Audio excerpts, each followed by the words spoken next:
E aí, pessoas? Tudo tranquilo? Vamos lá? Mais um videozinho da nossa jornada na análise das questões do Enem de 2020? Pois é, conforme a gente já tem discutido e trabalhado, a prova Enem sempre vai trazer textos, gêneros textuais. Nessa questão número 16, nós vamos deparar com um gênero textual, um fragmento de conto, da tipologia do narrar. Para isso, é sempre bom a gente relembrar que os textos narrativos, principalmente os ficcionais, eles são compostos por elementos essenciais. Que elementos são esses? Nós temos sempre um narrador, que é aquele sujeito que conta a história. Nós temos sempre personagens que vão atuar ao longo da narrativa. Esses personagens, eles vão praticar ações durante um determinado tempo e em um determinado lugar. Então, 4 elementos já são essenciais para compor um texto narrativo. Para além desses 4 elementos, nós temos o enredo, que consiste na sequência de ações realizadas pelos personagens e que formam, portanto, a história. O texto narrativo ele é constituído por esses elementos. Além disso, os textos narrativos também eles se formam dentro de uma macroestrutura, de um plano de organização. Sempre uma situação de apresentação, uma complicação e às vezes um conflito, um clímax, que é o ápice, e um desfecho. No caso do texto apresentado por nós, pela prova do Enem, nós temos ali um fragmento de texto, não um texto na sua integralidade. Mas identificamos nele todos os elementos que compõem a narração. Para além disso, vamos também identificar o que chamamos de discurso. Né? Os textos narrativos eles são formados pelo discurso direto, discurso indireto livre, que são os modos, as vozes que vão se apresentando ao longo da narrativa. Vamos ao texto de Pellegrini, cujo título é A Maior Ponte do Mundo, e foi extraído do livro Melhores Contos, publicado em São Paulo pela editora Global no ano de 2005. Acompanhe. Vamos falar com o tal encarregado, depois com o engenheiro, depois com um supervisor que mandou chamar um engenheiro da nossa companhia. Esses homens são da sua companhia, engenheiro. Ele falou. Estão pedindo a conta. A companhia está empenhada nessa ponte, gente, falou o engenheiro. Vocês não podem sair assim, sem mais nem menos. Tinha uma serra circular cortando uns caibros ali perto. Então, só dava para falar quando a serra parava. E aquilo foi dando nos nervos. Falei que a gente tinha o direito de sair quando a gente quisesse. E pronto. Nisso, encostou um sujeito de paletó, mas sem gravata.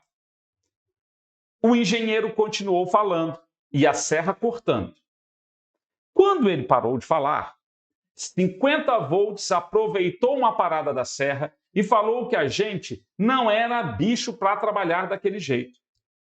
Daí, o supervisor falou que, se era falta de mulher, eles davam um jeito. Machista, né? O engenheiro falou que tinha mais de 20 companhias trabalhando na ponte, a maioria com prejuízo. Porque era mais uma questão de honra, a gente tinha de acabar a ponte. A nossa companhia nunca ia esquecer nosso trabalho ali, naquela ponte. Um orgulho nacional. Vejam esse fragmento de texto. As ideias dele às vezes se confundem. Por quê? Porque é uma mistura de vozes ao longo do texto. E essa mistura de vozes ela não tem uma marcação por meio de sinais de pontuação. Então não há travessão e não há aspas. Isso implica que a fala dos personagens ela está imbricada, ela está misturada, ela está alinhada também à fala do narrador. Temos, portanto, o que a gente chama de discurso indireto livre, que é quando a fala, né, o discurso direto, que corresponde à fala de um dos personagens, se mistura com o discurso do narrador. Por isso, quando formos analisar um texto, é muito importante que prestemos atenção à leitura, a entonação, mesmo que essa entonação seja, né, silenciosa, porque a entonação contribui para compreender o texto. Quando é o narrador que fala, quando é o personagem engenheiro que diz alguma coisa, quando é o tal do encarregado. Então, observem e fiquem atentos. Os textos narrativos ficcionais, ou eles se apresentam em discurso direto, quando o personagem diz alguma coisa, e aí nós temos marcações de aspas ou de travessão. Os textos narrativos são definidos também pelo discurso indireto, quando, em vez de o personagem ter a oportunidade de falar, quem fala por ele é o próprio narrador. Então, o narrador assume o discurso do personagem. E temos o discurso indireto livre, que corresponde exatamente a inserções da fala da personagem dentro do discurso do narrador. Então, existe uma mistura entre essas vozes dentro de um texto narrativo. Daí a relevância de, ao lermos o texto, sempre respeitarmos os sinais de pontuação e observarmos, né, que voz está presente em cada passagem da narrativa. Enfim, além dessas características que compõem o texto narrativo, também é importante que nós prestemos atenção ao conteúdo da narração. Então, temos aqui um discurso, um diálogo entre trabalhadores, operários, funcionários que estão construindo uma ponte e os encarregados da empresa, né?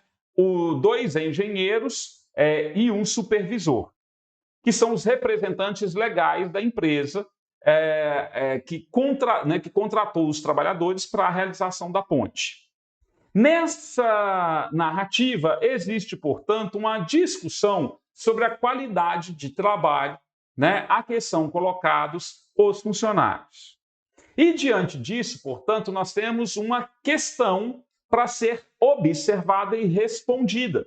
É praticamente uma questão problema para que nós possamos analisar e solucionar. Vejam o enunciado.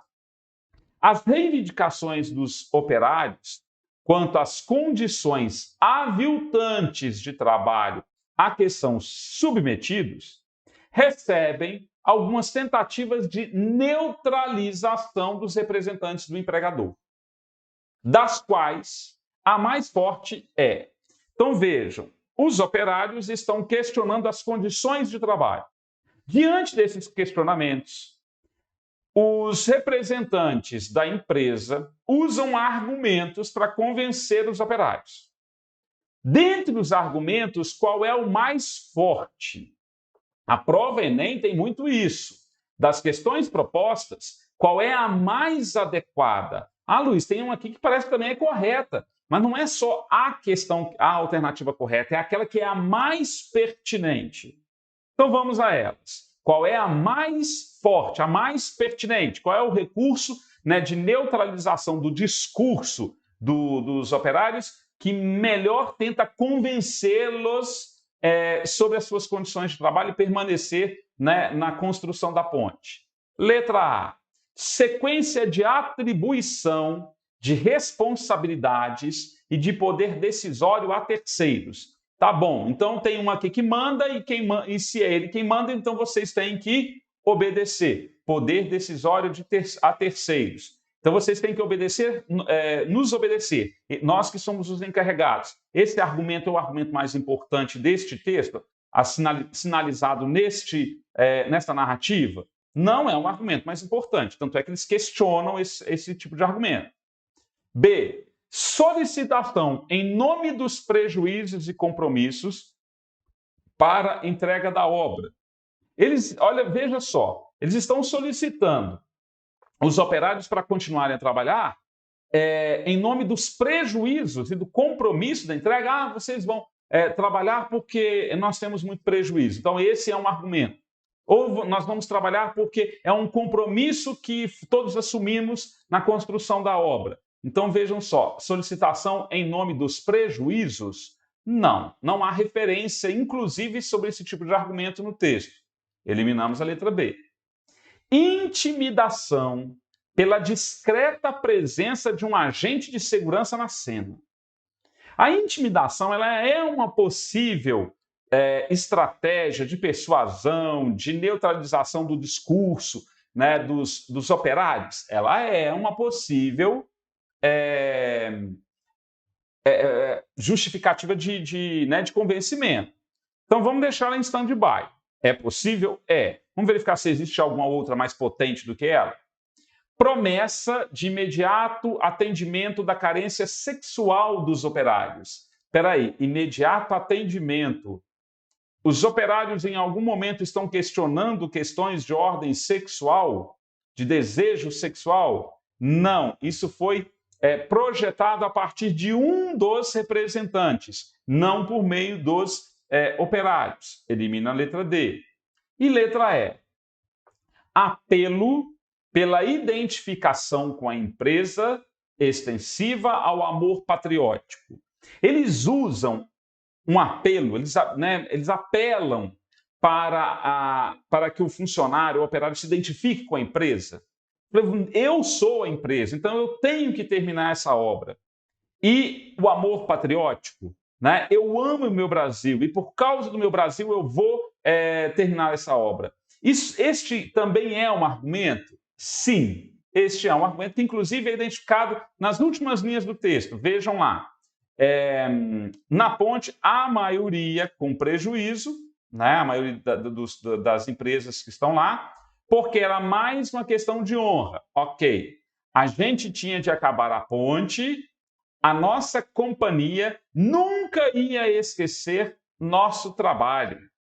Ali, naquela ponte, um orgulho nacional. Então vejam, é um argumento utilizado, né? Eu preciso me identificar com a empresa é bacana, a empresa é legal, eu sou um funcionário da empresa, eu tenho amor pela empresa e eu tenho amor, um orgulho nacional, um amor patriótico? Sim. Esse é um argumento? É. Dentre as duas alternativas, a letra C e a letra E, qual argumento é o mais potente? O amor patriótico sempre prevalece.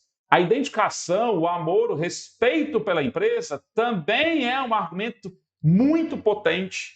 Portanto, a letra C ela acaba sendo um argumento irrelevante para os operários. Então, dentre essas alternativas, o gabarito corresponde à letra E. A letra A, B, C e D são os distratores, aquelas alternativas que estão ali para que nós analisemos, nós nos e possam ser avaliados, inclusive, a nossa percepção de compreensão do texto.